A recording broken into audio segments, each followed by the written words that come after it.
Bonjour à tous, comment allez-vous? Bienvenue dans une nouvelle vidéo. Aujourd'hui on se retrouve pour faire le bilan du Salon du Livre de Montreuil 2018. J'y suis allée du samedi matin au dimanche fin d'après-midi et donc j'ai envie de vous raconter tout ça. Je pense que ça va être une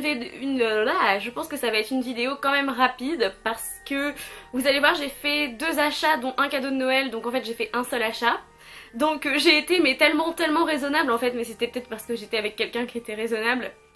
Pour vous remettre en contexte, le Salon du Livre de Montreuil, j'y vais tous les ans, enfin c'était ma 3e édition, la 3e fois que j'allais au Salon du Livre de Montreuil. La première année, c'était le tout début de ma chaîne, j'y suis allée avec ma maman. La 2e année, c'était l'année dernière, du coup 2017, j'y suis allée avec Marion de la chaîne Entre les lignes. Et la 3e année, cette année, j'y suis allée avec ma meilleure amie, Sarah, que vous avez déjà vu sur la chaîne, qui a fait ma palle pour Erasmus. Palle que je n'ai pas du tout respectée parce que je n'ai pas eu le temps. Mais depuis, j'ai lu des livres de cette palle en fait, tout au long de l'année. J'y suis allée en ayant très peu d'auteurs à voir en fait. Pas mal de vieux auteurs, entre guillemets, que j'avais envie de voir, qui n'avaient pas forcément sorti des choses nouvelles, qui n'étaient pas forcément les auteurs sur lesquels tout le monde s'est rué en fait.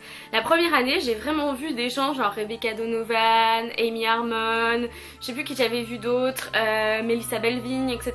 Des gens qui étaient assez connus en fait et qui faisaient partie du YouTube game et tout, voilà, qui étaient connus sur Booktube machin. L'année dernière, j'avais juste vu Shannon Messenger dans ce genre de personnes, et cette année j'en ai vu encore moins puisque j'en parlerai dans ma vidéo de bilan de fin d'année, mais en fait mes goûts de lecture changent au fur et à mesure des années, au fur et à mesure que voilà, de mes expériences, de ma vie et puis de mes goûts tout simplement, et donc je lis de moins en moins de littérature jeunesse ou YA, et donc c'est vrai que cette année je me suis retrouvée à ne pas avoir envie d'aller voir des gens comme Cass Morgan. Neil Shusterman, bah j'ai pas accroché à fond avec ses bouquins, avec La Faucheuse. Je trouve ça sympa mais ça a pas changé ma vie. Qui avait d'autres? Cathy Cassidy, j'ai jamais lu Les Filles en chocolat, Les Filles cœur cerise, je sais pas quoi. Les Entremondes, j'ai pas vu donc voilà.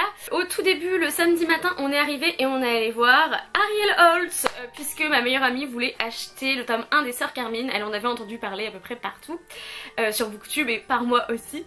Et donc elle avait envie de s'acheter le tome 1 des Sœurs Carmine. Donc on est allé voir tranquillement Ariel Holtz, qui est toujours fort sympathique, il n'a pas changé en 2 mois depuis les Aliénales. Et du coup, j'ai quand même eu le petit pins de Monsieur Nyx. Ah. J'étais trop contente de l'avoir parce que ça fait toujours plaisir, même si il y a 2 mois je suis allée lui acheter le tome 2, je ne l'avais pas lu donc je n'avais rien à lui faire signer de plus, mais c'est toujours très sympathique de discuter sans ça. Le premier jour j'ai fait aucune signature, je n'ai fait que des conférences et parce qu'on est arrivé vers 10h30 en même temps sur le salon, ce qui était un choix, hein, voilà, je suis jamais à fond dans le salon parce que ça me fatigue très vite, il y a beaucoup de monde, beaucoup de bruit et voilà, il fait chaud, t'as l'impression... j'ai vu sur Instagram une fille qui a dit j'y ai passé 3 heures, j'ai l'impression d'y avoir passé 48 heures sans dormir, bah c'est exactement ça. Et du coup on allait voir la conférence de nouvelles séries certifiées fantasy et il y avait Cindy Van Wilder et Cassandra O'Donnell qui participaient à cette conférence. J'aime beaucoup Cindy Van Wilder, j'ai lu Terre de Brume, du coup c'était dessus donc ça m'intéressait évidemment. Et Cassandra O'Donnell a sorti, c'est La Légende des 4 je crois, et il y a le 2e tome qui vient de sortir. Si j'ai pas dit de bêtises, on l'a vu partout sur Booktube et sur Instagram. Donc si vous ne savez pas de quoi ça parle, bah j'ai pas trop suivi non plus, à part que c'était des clans, des gens qui se transformaient en animaux. Ensuite, de 13h à 14h, on a vu la remise du prix de la voix des blogs.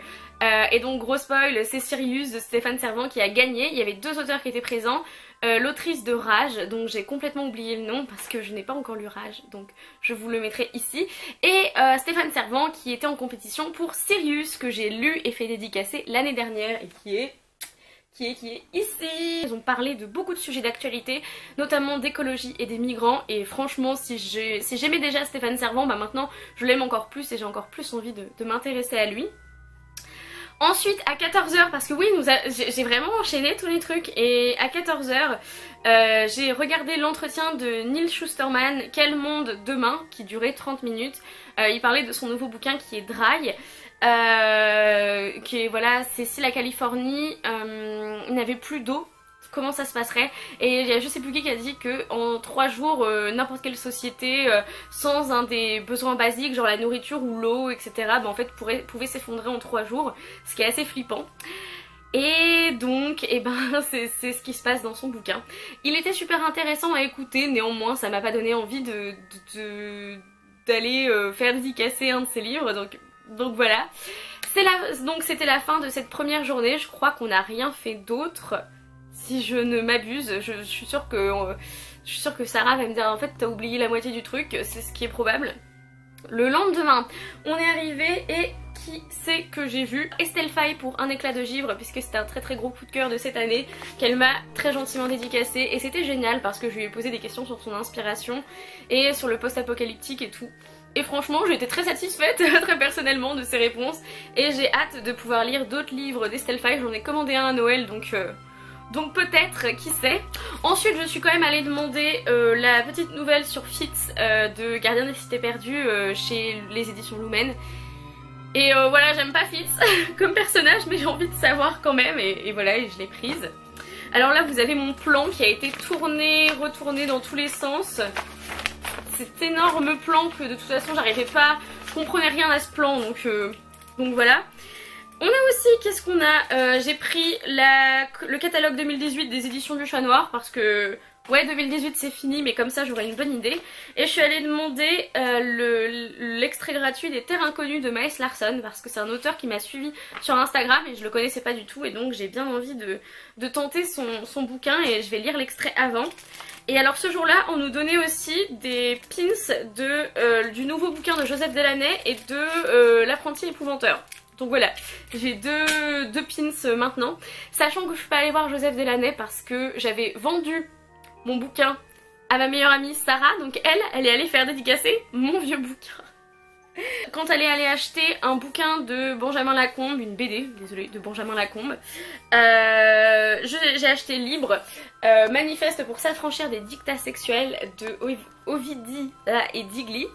Mais le truc c'est que je n'ai pas le droit de le lire et je vous le présente juste, mais en fait j'ai appelé ma mère dans le salon pour lui dire est-ce que je peux m'acheter un truc qui coûte quand même, enfin qui coûte cher, oui il coûtait 18 je crois, et ça va compter pour Noël et du coup elle m'a dit oui, donc elle l'a pas encore emballé mais je ne peux pas le lire jusqu'au 24 décembre. Je suis allée voir le dimanche matin Aurore Gomez qui m'a dédicacé les épreuves non corrigées de l'espoir sous nos semelles. Elle était contente de voir ça et alors elle m'a mis un petit cerf et voilà, le cerf c'est mon animal totem et c'était une super dédicace, une très jolie rencontre et franchement je suis très contente d'avoir pu lui parler parce que j'ai vraiment adoré ce bouquin. C'est un petit coup de cœur de fin d'année. Ben, le moment où j'ai le plus fait la queue c'est pour Clémentine Beauvais. Je m'y attendais absolument pas mais j'ai fait la queue, un truc de fou pour Clémentine Beauvais. J'ai fait la queue entre 1h et 1h30 je crois, je ne me souviens plus.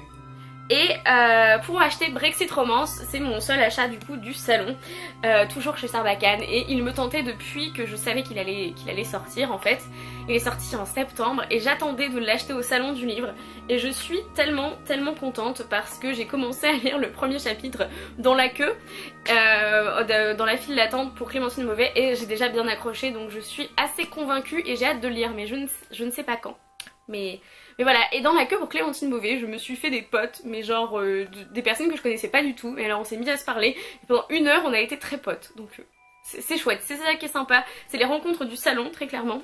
Ensuite, je suis allée voir Pauline Alphen qui a écrit la saga, notamment Les Éveilleurs, qui continue à l'écrire. Et voilà, il n'y avait pas beaucoup de monde pour elle, c'était au tout début. J'étais très heureuse de pas avoir à faire la queue après 1h30 pour Clémentine Beauvais. Et une personne très sympathique, j'aime beaucoup ses écrits. Et elle m'a dit qu'il allait y avoir 7 tomes ou 9 tomes. Donc on en est que aux 4 parus et le 5 qui va paraître. Donc on a le temps de continuer la saga s'il y a des gens qui ont lu Les Éveilleurs.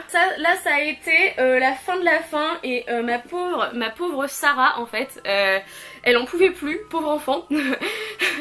Elle m'a pas accompagnée pour cela mais je la comprends totalement. Il y avait 4 auteurs d'envergure on va dire qui signaient à la même heure chez Gallimard. Il y avait Éric Lhomme, Anne-Laure Bondou, Jean-Claude Morleva et Timothée de Fombelle. Mais je vous raconte pas, mais le capharnaüm et le bordel de cette signature. Alors d'abord j'ai fait la queue pour Timothée de Fonbelle qui m'a signé le livre de perles et j'en suis tellement heureuse. Franchement c'est un de mes gros coups de cœur de cette année et j'ai lu 2 livres de Timothée de Fonbelle et comme ça genre cette année et j'adore cet auteur, j'ai adoré Van Gogh, pour l'instant j'ai adoré tout ce qu'il a écrit, j'ai adoré Neverland alors que les gens ont pas trop aimé, moi j'ai adoré et j'étais trop contente de pouvoir lui faire signer le livre de perles. Et alors ensuite du coup j'avais parlé avec une fille qui était pour la file de Jean-Claude Monleva, donc j'ai rebroussé chemin pour me mettre à côté d'elle pour faire dédicacer 2 livres de Jean-Claude Monleva. Celui-ci pour ma petite sœur c'est La rivière à l'envers, tome 1, Tomec, parce que Jean-Claude Monleva c'est un auteur qu'on partage vraiment. J'ai lu tous ses bouquins et je lui ai passé ensuite et elle a lu tous ses bouquins et je sais pas si un jour on les passera. En tout cas passez 2 là parce qu'ils nous sont dédicacés, donc celui-ci pour Emma et celui-ci pour moi puisque c'est un des livres que j'avais vraiment adoré et qui a marqué mon adolescence. Je me souviens d'en avoir été complètement bouleversée et j'avais d'ailleurs tenté d'être chroniqueuse pour Gallimard quand il y avait un concours. Et j'avais quoi, 13 ans je crois, et j'avais tenté en faisant une chronique sur le combat d'hiver de Jean-Claude Monleva, donc c'est assez drôle. Et donc voilà, c'est les 2 livres que j'ai fait dédicacer. Et on continue rapidement dans les achats parce que j'ai pas pu résister, vous l'avez vu dans la miniature, mais j'ai acheté le tote bag qui m'aime me lise. Alors voilà, je sais pas si vous pouvez voir, du coup c'est un tote bag qui est génial. J'adore les tote bags du salon et j'ai acheté la tasse aussi qui même me lise parce que le tote bag et la tasse c'était genre 10 € au lieu de 11 ou 12 et c'est tout et vous allez me dire c'est déjà bien. Moi mes salons de toute façon ils sont toujours à taille humaine et là seulement il y a quelques personnes qui m'ont dit ah je t'ai vu et j'étais là genre mais pourquoi t'es pas venu me dire bonjour si tu m'as vu?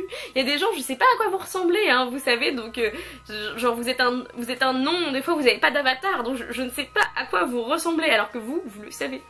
Mais non, c'était super chouette, c'était encore une expérience différente, c'est toujours super différent et je pense que Sarah était contente de son week-end, même si c'était assez crevant et la pauvre à la fin elle dormait dans un coin du salon. Si vous avez vu quelqu'un contre un mur comme ça par terre, bah c'était elle en fait. Bah merci aux gens qui ont répondu sur Instagram, oui parce que j'ai envoyé un sondage genre 1 semaine et demie après Montreuil en disant vous voulez voir quelque chose en rapport avec Montreuil et les gens étaient ouais. Merci d'avoir regardé cette vidéo, dites-moi si vous étiez à Montreuil, dites-moi si c'est un salon qui vous tente. En attendant une prochaine vidéo, lisez bien, amusez-vous avec vos lectures et bisous.